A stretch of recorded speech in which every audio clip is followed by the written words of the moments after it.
व्हॉट्सअपविषयी एक महत्त्वाची बातमी समोर आली आहे. केंद्र सरकारनं सिम बाइंडिंगचे नियम उद्या 1 मार्च 2026 पासून कडकपणे लागू करण्याचा निर्णय घेतला आहे. आज 28 फेब्रुवारीची अंतिम मुदत वाढवली जाणार नसल्याचं स्पष्ट केलं आहे.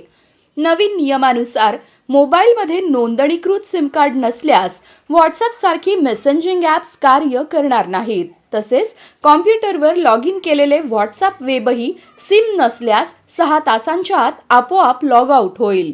राष्ट्रीय सुरक्षा आणि ऑनलाईन फसवणूक रोखण्यासाठी हे नियम लागू केले जात आहेत.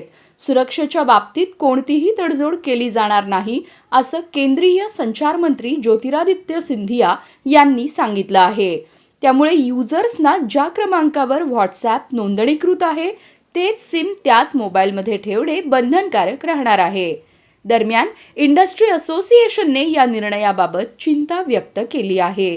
वारंवार लॉगआउटचा नियम कामासाठी व्हॉट्सॲप वेबवर अवलंबून असलेल्या व्यावसायिकांसाठी अडचणीचा ठरू शकतो, असं त्यांनी म्हटलं आहे.